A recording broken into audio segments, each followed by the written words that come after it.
Barrister شاہد مسعود صاحب، ہم دیکھ رہے ہیں کہ سسٹم ریسیٹ ہونے کی بات ہو رہی ہے اور کہا جا رہا ہے نئے صوبے بننے چاہیے، انتظامی یونٹس ہونے چاہیے، لیکن ساتھ ساتھ کچھ ہمیں دیکھا اس کی مخالفت بھی سامنے آ رہی ہے۔ پاکستان تحریک انصاف تو پہلے ہی کہہ رہی تھی سسٹم نہیں چل رہا، وزیر داخلہ نے خود کہہ دیا سسٹم کلیپس ہو گیا ہے، ریسیٹ کی بات ہو رہی ہے۔ تو آپ کا کیا موقف ہے کہ واقعی نئے صوبے بننے چاہیے، اور اگر بننے بھی چاہیے تو پھر آغاز کہاں سے ہونا چاہیے؟ بسم اللہ الرحمن الرحیم۔ تھینک یو سو مچ عمران صاحب for inviting me in your show. دیکھیں، گزارش یہ ہے کہ یہ بات پہلے محسن نقوی صاحب نے کی، پھر ہماری D G I S P R صاحب کی طرف سے یہ اسٹیٹمنٹ آئی کہ گورننس کے ایشو موجود ہیں اور ان کے حل کے لیے صوبوں کی تقسیم ضروری ہے۔ میں یہ سمجھتا ہوں کہ جس قسم کے ہمارے مسائل ہیں اس کے اندر ایڈمنسٹریٹو یونٹ بنانے سے بہت بہتر ہے کہ پہلے ہم اپنی نجیتوں کو ٹھیک کر لیں۔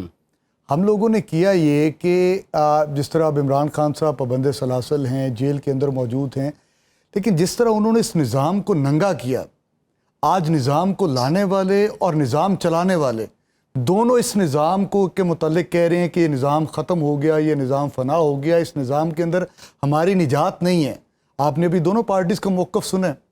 دونوں پارٹیز یہ کہہ رہے ہیں، بلکہ ایک دوسرے کے مینڈیٹ کے اوپر سوالیہ نشان اٹھائے بیٹھے ہیں، اور دونوں اسی گورنمنٹ کے بینیفیشری بھی ہیں۔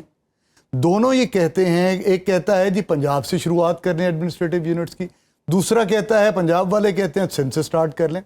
وجہ یہ ہے، یہ دونوں کیوں ایک دوسرے کے، کیونکہ یہ بینیفیشری ہیں اس لارجر جو ایڈمنسٹریٹو یونٹس ہیں ان کی تقسیم ہوگی تو جو ایک راج بنا ہوا ہے دونوں پارٹیز کا، دونوں خاندانوں کا، وہ شاید راج ٹوٹ نہ جائے۔ اب ایم کیو ایم کیا کہتی ہے؟ ایم کیو ایم کہتی ہے جی کہ سندھ کے 2 حصے کر دیں، کیونکہ ان کو پتہ ہے کہ کراچی کے اندر میجورٹی ان کی ہے، ایک بہت بڑا شہر ہے، سندھ کے اندر یہ ہے، تو ایک سائڈ پہ ہم آ جائیں گے، دوسری سائڈ پہ پیپلز پارٹی والے آ جائیں گے، تو اس کے اندر پیپلز پارٹی کی لامحالہ شاید دونوں صوبوں کے اندر اگر ایڈمنسٹریٹو یونٹس بنتے ہیں تو حکومت نہ بنے۔ اسی طرح پنجاب کو پتہ ہے کہ ساؤتھ پنجاب کے اندر شاید پاکستان پیپلز پارٹی اکثریت لے لے، تو اس کا حل ایڈمنسٹریٹو یونٹس کا نہیں، اور اگر اس کا حل نکالنا ہے اور نیت صاف ہے جو سسٹم کے بنانے والے ہیں اور جو سسٹم چلانے والے ہیں، تو آئین کے اوپر آنا پڑے گا آپ کو۔ آئین کے آرٹیکل 140A کی تابعداری کرنی پڑے گی۔ آئین کا آرٹیکل 140A جو ہے وہ یہ کہتا ہے، ڈیولوشن آف پاور کی بات کرتا ہے to the local government, to the local bodies. کیا آج آپ نے آئین کی منشا کے مطابق سارے صوبوں کے اندر بلدیاتی نظام کو قائم کر دیا؟ کیا آپ نے صوبوں سے اختیارات بلدیات کو دے دیے؟ پنجاب کے اندر تو آپ کے سامنے ہے، عرصہ دراز ہو گیا بلدیات کا نام، گورنمنٹ ہے کے پی میں کروا لیتے ہیں، کے پی کے اندر تو موجود ہے، بلدیات موجود ہے اس وقت، اور وہ اپنا فنکشنل ہے، کام کر رہی ہے۔ اس طرح جو ہے بلدیات جو ہے سندھ کے اندر بھی موجود ہیں، لیکن پنجاب کے اندر موجود نہیں ہے۔ لیکن میرے کہنے کا یہ مقصد ہے کہ دیکھیں، آرٹیکل جو آئین پاکستان ہے، جو حدود و قیود وہ متعین کرتا ہے، آج کل ایک بات ہے جی کہ اس کے اوپر ریفرینڈم کروا لیتے ہیں کہ ایڈمنسٹریٹو یونٹس بننے ہیں یا نہیں بننے۔ تو پاکستان کی تاریخ میں تو جو بھی ریفرینڈمز ہوئے، مشرف صاحب کا ہوا، آپ نے دیکھا 98% انہوں نے اچیو کیا، ضیاء صاحب نے کیا تھا، کس بنیاد کے اوپر کیا تھا؟ تو اگر تو یہ ریفرینڈم بھی 2024 کے الیکشن کی طرح ایک گسونٹلا اور ایک ڈرامہ رچانا ہے۔ آج دیکھیں نا، 2024 کے الیکشن کے بارے میں کس نے نہیں کہا؟ آپ کی اپنی باڈی فیفن، اس نے کہا موسٹ ریگڈ الیکشنز ہیں۔ آپ کی یورپین یونین نے کہا یہ دھاندلی زدہ الیکشنز ہیں۔ آپ کے الیکشن ٹرائیبیونلز جو ہیں وہ فنکشنل نہیں ہیں۔ آپ نے الیکشن پٹیشنز کے جو پٹیشنز تھی ان کو آپ نے ریٹائرڈ ججز سے سنوایا ہے، حالانکہ آپ نے 2017 کے ایکٹ کے اندر جو امینڈمنٹ لے کر آئے اس کے اندر آپ نے 2022 کے اندر جب آپ کی پی ڈی ایم کی حکومت آئی، آپ نے کہا سٹنگ جج آف دی ہائی کورٹ سنیں گے، لیکن کیا انہوں نے سنا؟ کیا آؤٹ آف اے سڈن ایسی چیز جو ہے وہ ابھری کہ آپ نے پھر ریٹائرڈ ججز کو لے کر آئے، ان الیکشن پٹیشنز کو آپ نے آن دی بیسس آف ٹیکنیکلٹیز اڑا دیا؟ تو سسٹم کی شفافیت کو مد نظر رکھنا پڑے گا۔ سسٹم کے اندر آپ ایڈمنسٹریٹو یونٹس اور بنا دیں گے، آپ لیتے چلے آئیں گے، تو نسل در نسل جو پہلے لوگ آج برسر اقتدار ہیں ان ایڈمنسٹریٹو یونٹس کے اندر بھی وہی لوگ آئیں گے۔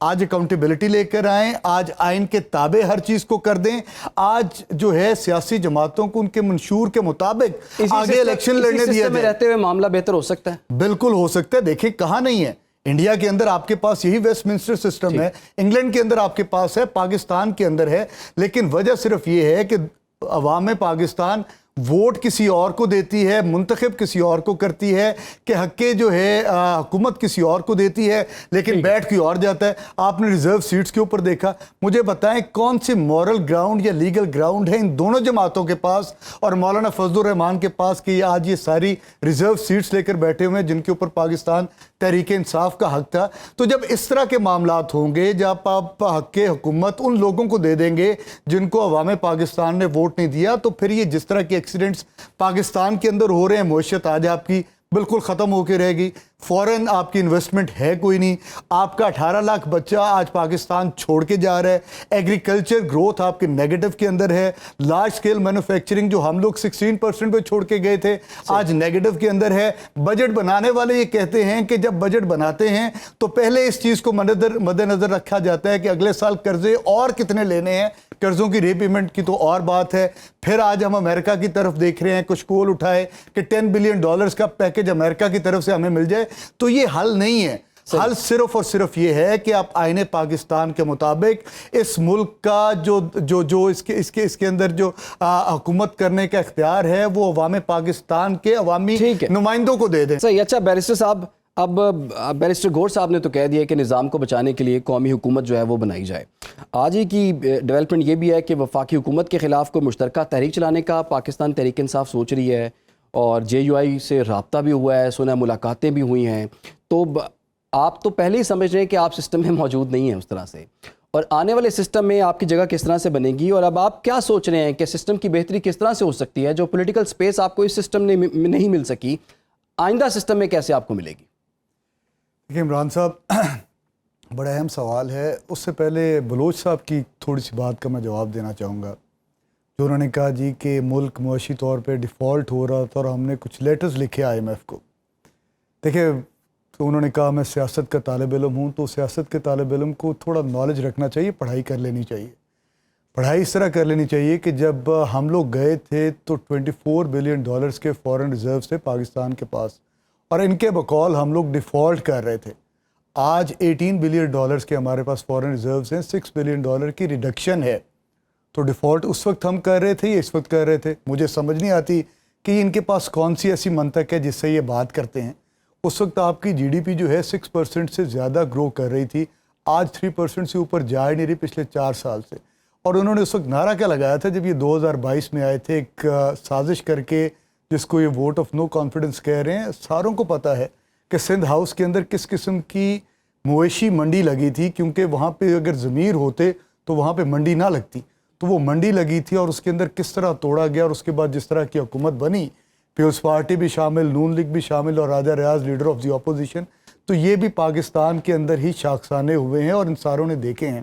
آج اکانومی 4 سال سے 5واں بجٹ انہوں نے دیا ہے. مجھے بتائیں آج اکانومی, یہ خود کہہ رہے ہیں کہ جی برا حال ہے, ان کے انٹیریئر منسٹر صاحب نے آ کر کہہ دیا جی برا حال ہے. کون نہیں کہہ رہا؟ اور فارم 47 کی بات اگر پیپلز پارٹی کر رہی ہے تو مسلم لیگ نون نے خود کی ہے. وہ تو کہتے ہیں وزیر داخلہ کا یہ اپنا بیان ہے, ان کی رائے کا احترام کرتے ہیں بس ہم. خواجہ سعد رفیق بھی آن ریکارڈ ہیں, جو انہوں نے سٹیٹمنٹ دی تھی سلیکشنز کے بارے میں, ان کو بھی آفر کی گئی تھی آپ کو پارلیمان میں بٹھا دیتے ہیں, انہوں نے انکار کر دیا.